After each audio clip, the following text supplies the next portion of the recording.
je souhaiterais élargir la question posée, élargir presque sur tous les mots de l'énoncé, c'est-à-dire élargir sur le doute, élargir sur la nécessité et élargir sur la connaissance. Alors je m'explique. Bien sûr, quand on lit cet énoncé, le doute est-il nécessaire à la connaissance, on pense tout de suite à Descartes, hein, qui est, nous le savons, le premier philosophe à avoir institué le doute en tant que préalable à toute connaissance. Et on pourrait réduire cette question en cherchant à savoir s'il y a eu, ou s'il y a, ou s'il y a eu, s'il a eu raison de dire ça.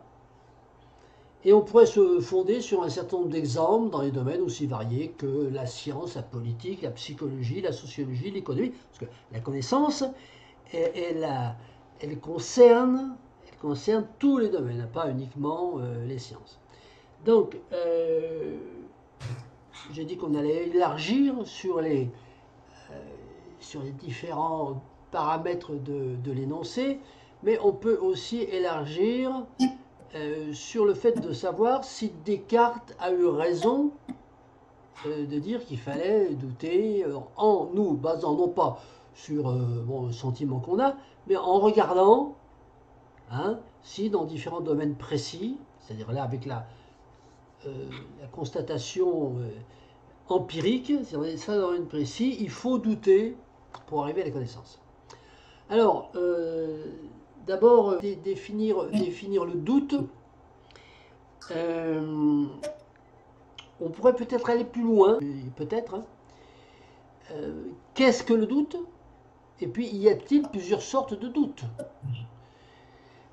D'un point de vue générique, alors on peut dire que le doute, c'est une...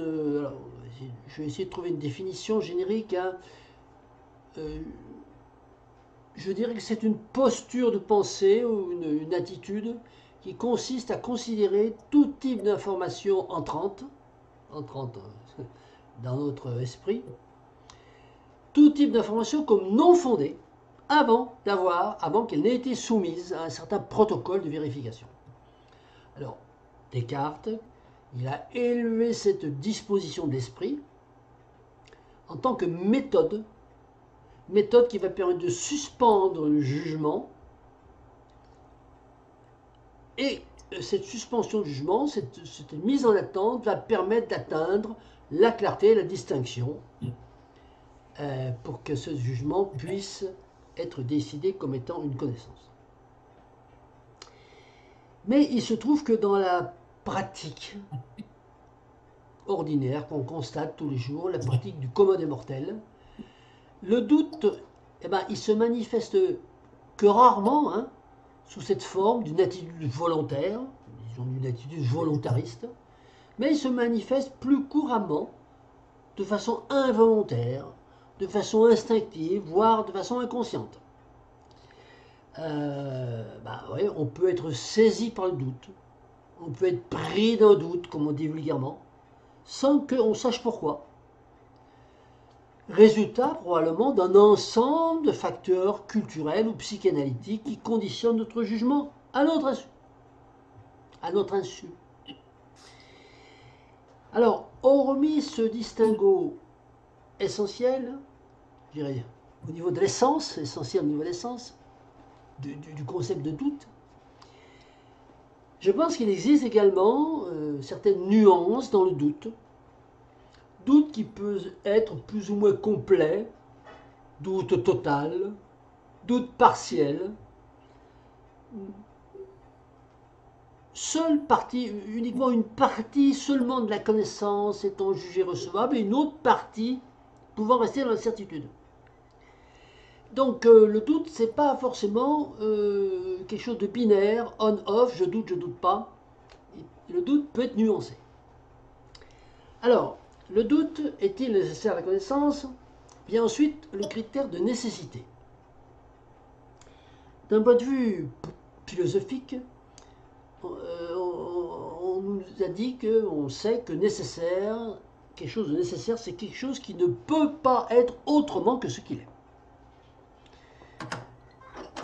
On connaît tous, également, d'ailleurs, l'acception mathématique du nécessaire complété par le suffisant. Nécessaire et suffisant. Qui, dans le domaine de la mathématique, précise qu'il n'existe pas d'autres conditions que celles qu'on a énoncées pour qu'une chose se réalise. Précision d'ailleurs que n'apporte pas notre énoncé à nous. Hein, le doute était nécessaire à la connaissance. Énoncé qui suggère que dans le cas positif, le cas où on répondrait oui, ça voudrait dire que la connaissance ne peut être acquise sans l'apport du doute, mais que le doute, elle lui seule, n'est pas suffisant. Autrement dit, que douter ne suffit pas à acquérir de la connaissance et qu'il faut probablement y ajouter autre chose. Si on répond par non, donc dans l'alternative négative, c'est-à-dire celle où le doute n'est pas investi comme condition nécessaire à la connaissance, nous aurons à étudier le cas où le doute n'est tout simplement d'aucune utilité, et qu'il peut donc, s'il est d'aucune utilité, il peut s'exercer sans incidence et sans dommage. Donc on peut douter, mais c'est sans effet sur la connaissance, ou bien, au contraire, si le doute est un obstacle à la connaissance, et qu'il faut le bannir avec détermination. Donc, pour essayer d'être un peu plus clair, si on répond non à la question le doute est-il nécessaire à la connaissance? Non, le doute n'est pas nécessaire à la connaissance. Il y a quand même deux façons de voir les choses. Il y a la façon de voir les choses où le doute est sans aucune incidence, et on pouvait toujours douter, hein, ça ne sert à rien pour arriver à la connaissance. Et puis, l'autre alternative, le doute n'est pas nécessaire à la connaissance, c'est qu'en plus, non seulement il n'est pas nécessaire, c'est-à-dire que la connaissance peut s'acquérir sans le doute, mais qu'il est un obstacle à la connaissance et qu'il faut le bannir. Donc, on voit que ça part un petit peu dans tous les sens et qu'il y a un faisceau multiple une problématique, je dirais, à facettes multiples par rapport à cette question. Alors, ensuite, le troisième terme, c'est la connaissance. Et comment est-ce qu'on doit prendre ce terme? À mon avis, on doit le voir sous deux aspects. On doit le considérer d'une part la connaissance en tant que contenu et d'autre part la connaissance en tant que processus. Je m'explique. Le contenu, ça veut dire quoi? Ça veut dire, eh bien, de quel type de connaissance parlons-nous? De quel type de connaissance allons-nous parler? Et là, on distinguera deux grands domaines. La connaissance factuelle, que j'appelle la connaissance factuelle, c'est-à-dire celle qui concerne principalement les données scientifiques, les données techniques et les données paratechniques. Et, deuxième domaine, la connaissance que j'appelle la connaissance d'opinion, c'est-à-dire qui concerne l'histoire, l'économie, la politique, la sociologie. Autrement dit, une distinction peut-être plus parlante, la connaissance qui concerne les sciences dures et la connaissance qui concerne les sciences molles. Donc ça, c'est pour le contenu. Pour le processus, qu'est-ce que j'entends par là? J'entends le processus, c'est là. On va parler de la façon d'acquérir la connaissance ou de produire la connaissance. Parce que la fonction du doute n'a pas tout à fait le même rôle chez un spécialiste ou un professionnel qui a pour vocation de produire de la connaissance, hein, disons un mathématicien, un chercheur, son rôle c'est produire de la connaissance, hein, que d'ailleurs, que ce soit dans le domaine de la science dure ou de la science molle, hein, alors science dure, bah, par exemple, quelqu'un comme Descartes, ou la science molle, par exemple, un dirigeant politique. Donc, ça n'a pas la même signification que pour le commun des mortels, pour le profane, comme toi et moi, qui nous recevons les connaissances. On n'est pas le doute. Est-ce qui concerne, enfin, le doute peut concerner à la fois celui qui est en charge de produire de la connaissance, c'est-à-dire il doute au moment où il produit la connaissance, afin de mieux produire sa connaissance, il va utiliser ou pas le doute. Et puis il y a celui qui reçoit la connaissance, c'est-à-dire le grand public, toi et moi, si on n'est pas dans notre spécialité. Eh bien, est-ce qu'on doit également douter lorsqu'on reçoit la connaissance ou pas, afin que cette connaissance puisse s'inscrire dans notre esprit comme une connaissance claire et distincte. Donc à partir de là, on commence, à mon avis, à mieux percevoir la problématique qui se dégage de la question, et qu'on pourrait reformuler ainsi. D'un côté, le doute peut être vu comme nécessaire à la connaissance, car il permet de remettre en question les croyances, éliminer les erreurs, progresser vers des vérités plus solides. D'un autre côté, un doute excessif peut paralyser la recherche de la vérité, parce que si on doute de tout en permanence, ne risque-t-on pas de sombrer dans le scepticisme radical, comme tu l'as très bien dit, scepticisme, s'il est radical, qui empêcherait d'arriver à une certitude, à n'importe quelle certitude, à toute certitude, et donc de pouvoir, au bout du compte, construire un savoir. Ceci étant valable, disons, devant être étudié, à la fois pour celui qui produit de la connaissance et pour celui qui la reçoit. Alors, bon, j'ai essayé d'argumenter, faire une petite argumentation pour chacune des deux tendances. Hein. C'est-à-dire le doute comme nécessaire à l'accouchement de la vérité, donc à l'obtention de la connaissance, et le doute comme étant donc frein à la vérité.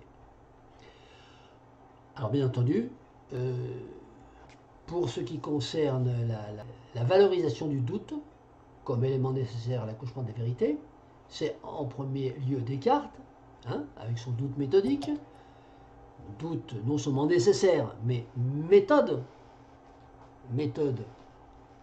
fondamentale. Sans cette méthode, on ne peut pas arriver à la connaissance, et cette méthode est essentiellement basée sur le doute. Donc il n'y a pas de voie de traverse possible. On l'a dit, éliminer les fausses certitudes, c'est-à-dire le savoir spéculatif. Alors lui, à son époque, le savoir spéculatif, c'était la scolastique. Nous, peut-être aujourd'hui, le savoir spéculatif, c'est, je sais pas, le journal télévisé de 20 heures ou quelque chose dans ce genre-là, ou les journaux subventionnés comme Le Monde ou Libération. Bref, chacun peut faire son marché comme il veut dans l'éventail, dans l'offre de savoir véhiculé par les médias grand public. Ce doute critique, qui introduit la pensée critique, permet de remettre en question les préjugés, d'affiner le jugement, etc., etc., etc. Voilà.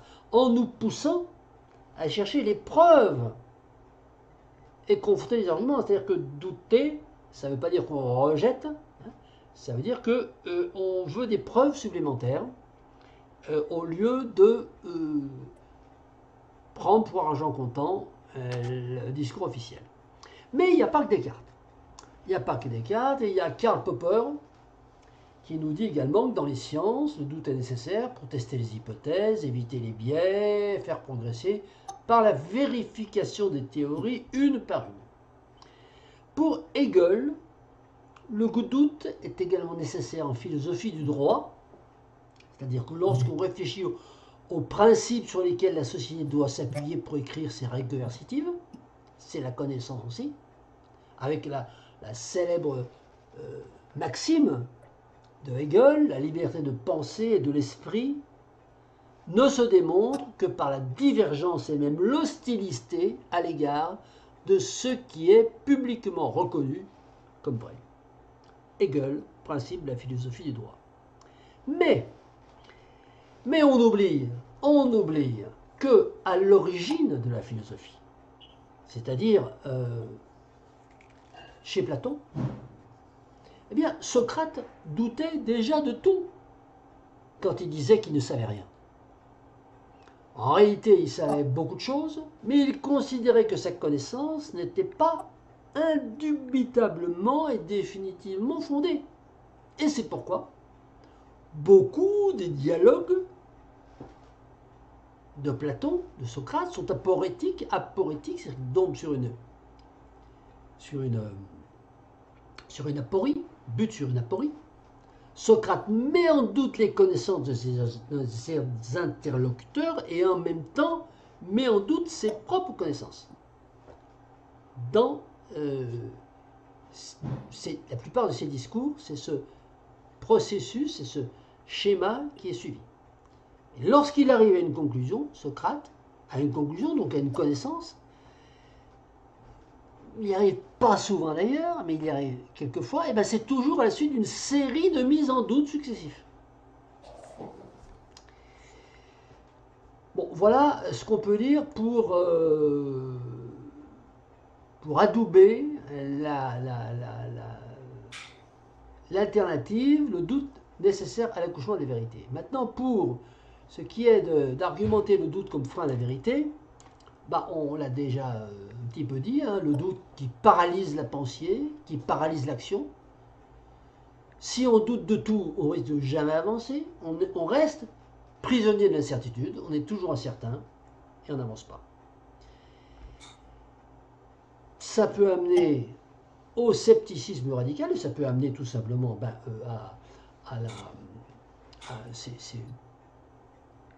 comment il s'appelle, sceptique Pyrrhon, je crois, hein, qui conteste au bout du compte finalement toute connaissance. Toute connaissance est impossible. Voilà. L'idée même de vérité devient inatteignable. Autre conséquence de ce scepticisme radical et donc de cette impossibilité de la connaissance et en creux finalement l'idée que la connaissance n'existe pas, c'est la perte de confiance. La perte de confiance en quoi? La perte de confiance tout simplement en la raison ou en l'expérience. L'expérience des choses vécues, de choses qui se passent, qui passent par exemple de la philosophie d'Aristote, eh ben, vole en éclats dans le cas d'un scepticisme radical. On n'a plus confiance à l'expérience, on ne peut plus rien baser sur l'expérience, et on perd confiance également en la raison. On voit donc le danger, enfin, la posture extrême de cette philosophie sceptique, bien que je cite sans la juger, voilà. Une autre problématique annexe mais très proche me semble intéressante quand même à évoquer, c'est l'interaction entre le doute et la raison. C'est-à-dire, on a dit doute oui ou non, salutaire ou nécessaire à la connaissance, mais quid de l'incidence du doute sur la raison? Y a-t-il une tension, c'est-à-dire que lorsqu'on doute, est-ce qu'il y a une tension à l'intérieur de notre esprit entre la mécanique du doute et la mécanique de la raison? Alors, certains ont réfléchi à ça, et effectivement, là aussi, on a deux options, deux alternatives qui ont déjà été étudiées par les philosophes. C'est le doute comme étant une menace pour la raison, et le doute comme étant au contraire un levier pour consolider la raison. Alors, on a deux visions totalement opposées. Alors, le doute comme menace pour la raison. Eh ben, on a toujours, évidemment, on va prendre l'exemple du scepticisme radical. Et le doute, j'ai dit j'ai introduit déjà cette idée en disant que le doute sceptique total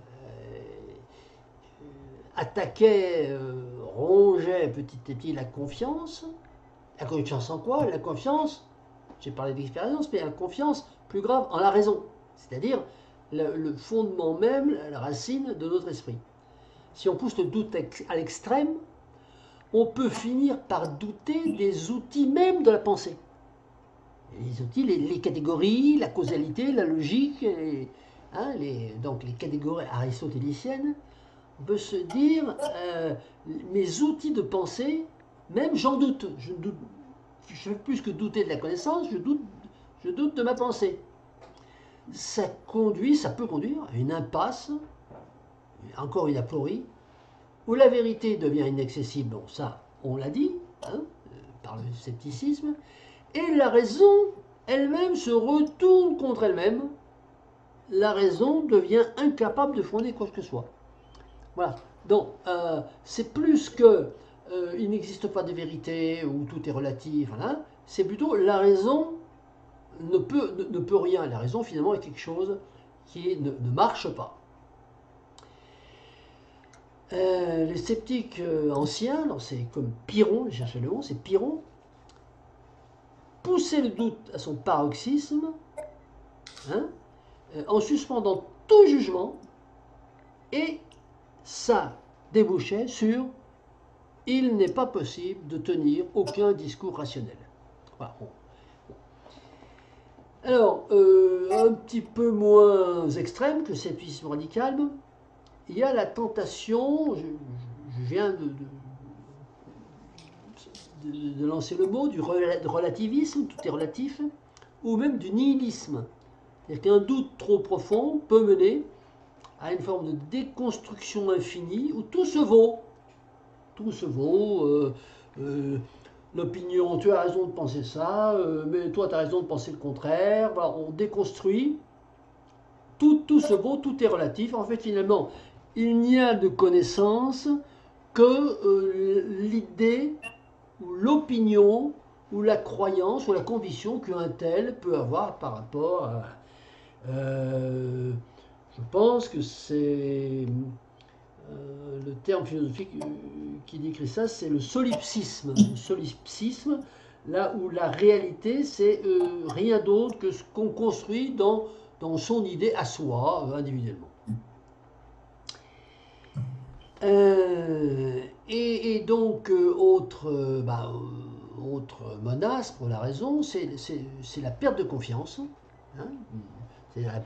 La raison devient quelque chose qui n'a plus aucune valeur, et donc l'individu psychologiquement est atteint, il a une perte de confiance, on doute des facultés de sa raison, on doute des facultés de son esprit, ça bloque la quête de la vérité, on l'a vu, et si on n'a plus ce minimum de foi, de croyance en notre capacité à comprendre le monde, bon, ben, la recherche de la vérité, non seulement est impossible, mais elle perd même son sens.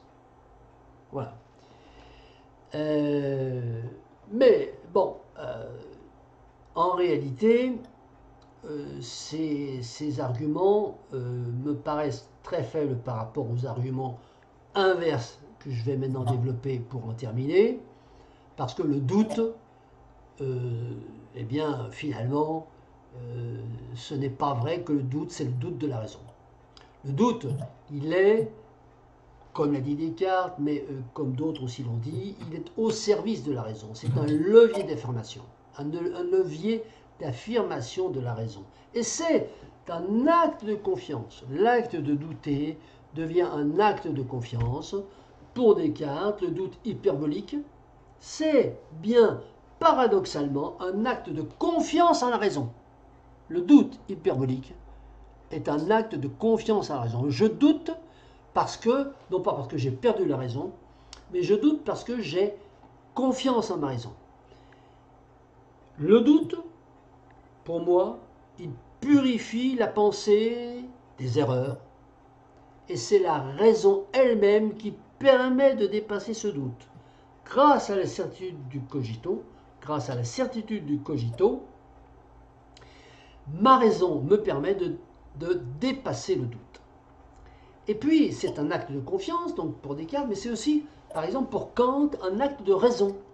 Kant, dans sa critique de la raison pure, montre que la raison a besoin de s'interroger sur ses propres limites pour mieux se comprendre.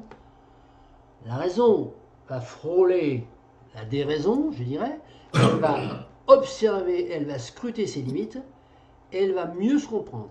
Donc le doute sur ses capacités ne détruit pas la raison, mais au contraire l'affirme, en délimitant le champ du connaissable. Alors, le doute comme exercice de la raison,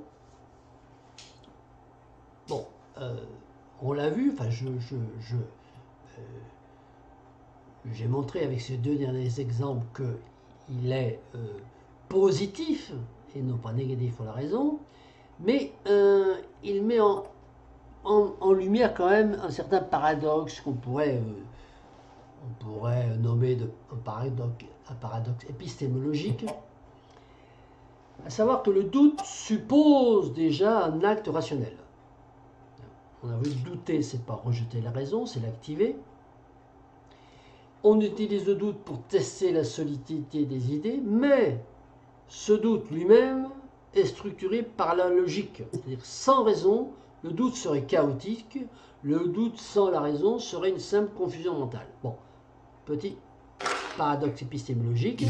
Et un autre, c'est que la raison se vérifie par le doute. En remettant en question nos croyances, on éprouve la capacité de la raison à discerner le vrai du faux. Le doute devient un aiguillon qui pousse la raison à se perfectionner. Bon, c'est donc effectivement positif, mais il y a un petit paradoxe quand même épistémologique.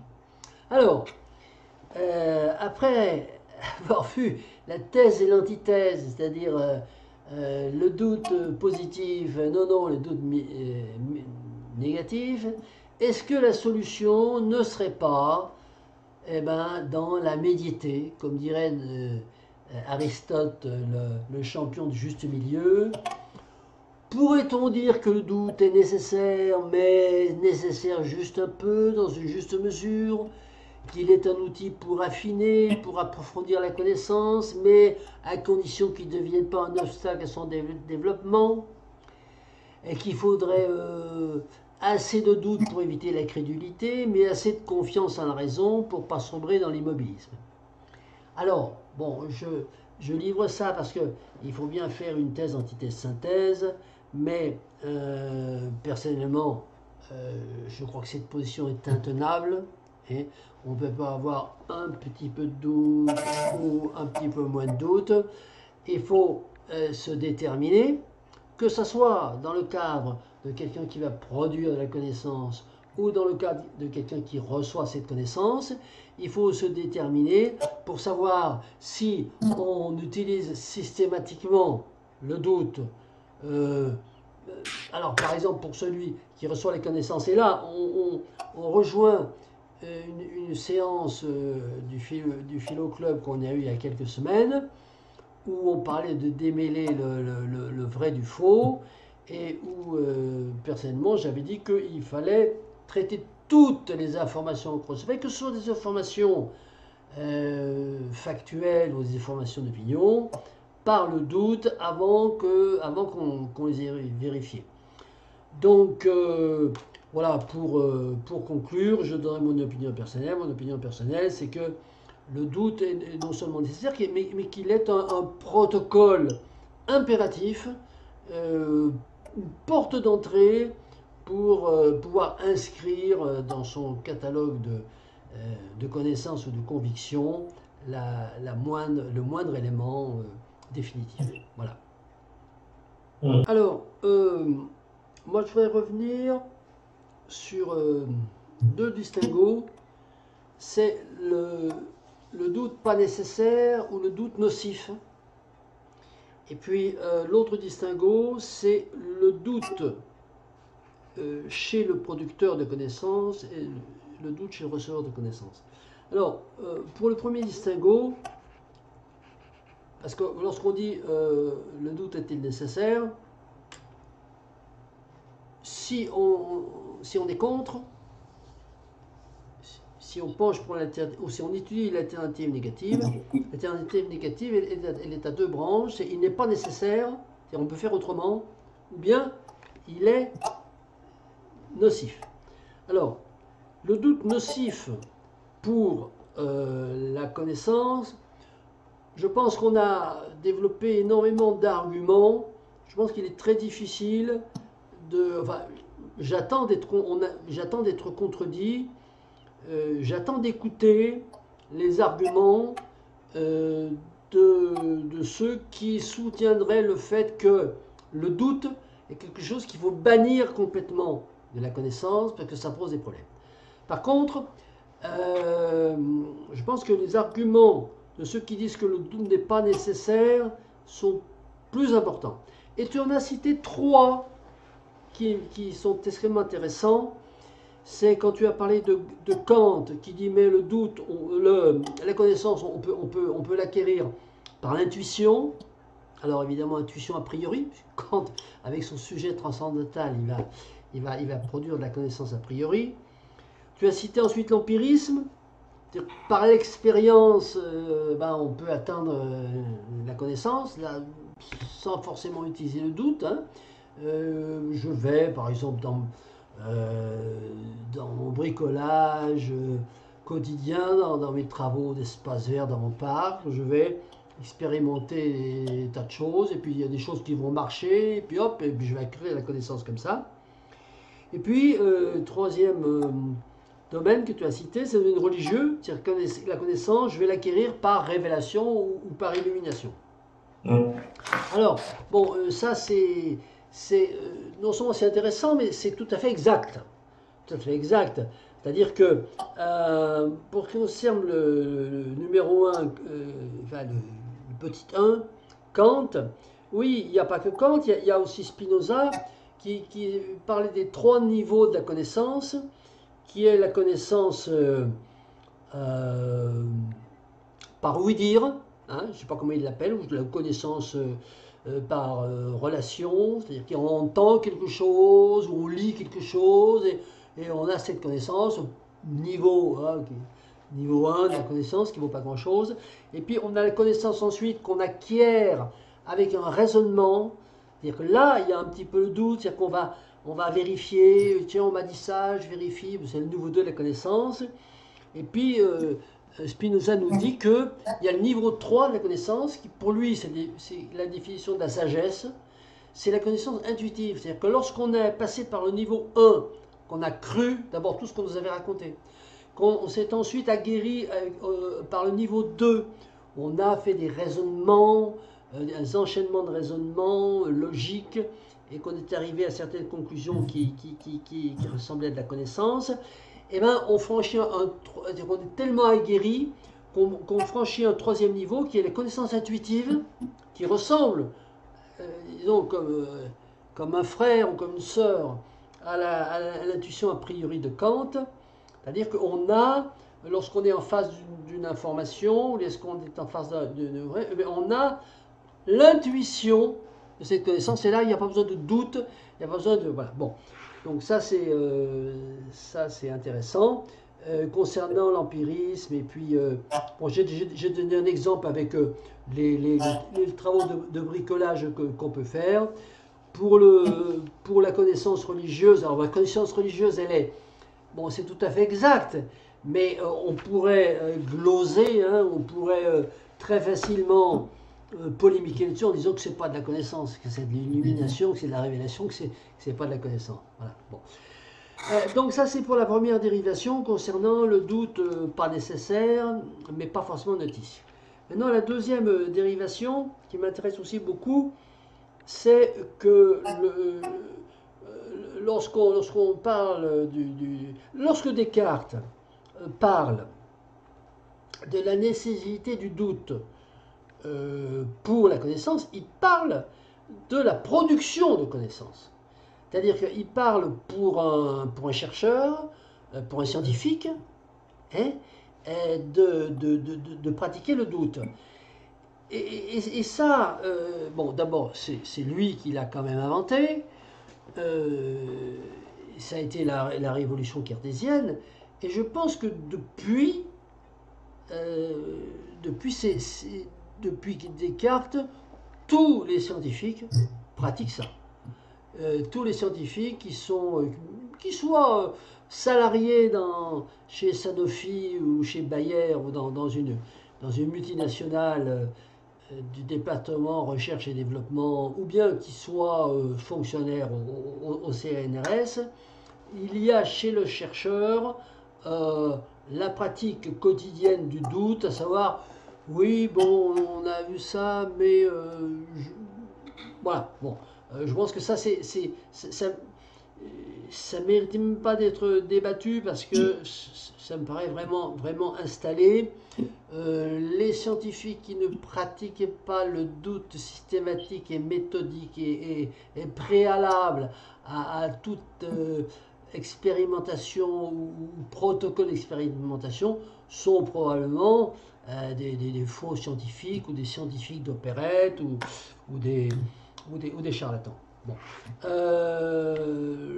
Le domaine qui est vraiment vaste et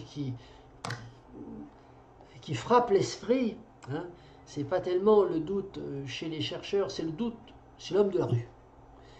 C'est le doute qui malheureusement n'est pas assez présent en tant que méthode d'appréhension de l'information par le commun des mortels, par l'individu moyen, qui ingurgite absolument tout. Alors l'image, c'est il ingurgite ceux qui regardent le journal télévisé, mais c'est beaucoup plus large. Il ingurgite la publicité, il pense l'art avec les informations qu'il a sur l'art, il pense son habillement avec les informations qu'il a sur l'habillement, il pense avoir des goûts, il pense avoir des choix. Ces choix, en fait, sont conçus par la machine marketing. Ça. Bon. Donc, il y a une culture du non-doute parce qu'il y a des techniques de marketing, il y a des techniques d'implantation de la connaissance dans le temps du cerveau disponible de l'individu moyen qui est extrêmement sophistiqué, extrêmement élaboré parce que les gens du marketing qualitatif ont eu le temps de bien travailler leur technique. Voilà. Et malheureusement, il n'y a pas d'école, il n'y a pas de lycée, il n'y a pas d'académie, il n'y a pas de portique, il n'y a pas de jardin, des piqûres, dans lesquels il n'y a que des coachs de développement personnel qui vont nous dire un certain nombre de choses, mais pas celles-là qui vont certainement pas. Si on prend par exemple les 5 maximes de Jacques Attali pour être soi, hein, eh bien, disons que bon, c'est différent des 5 voies de Thomas d'Aquin pour démontrer l'existence de Dieu, mais en tout cas, c'est pas du tout 5 voies pour douter de tout afin de pouvoir avoir une connaissance claire et certaine et distincte de ce qu'on nous donne comme information, comme conseil, comme opinion. Parce que la connaissance, c'est faire sien des informations, mais c'est faire sien aussi des opinions qu'on voit, ou faire sien des formes de goût qu'on reçoit de l'extérieur. Voilà. Donc, moi, ce qui me frappe et qui me paraît le plus important, le plus grave, et qui constitue, à mon sens, un chantier philosophique et relationnel, c'est apprendre aux gens, mais vraiment aux citoyens ordinaires, à douter de tout ce qu'il entend.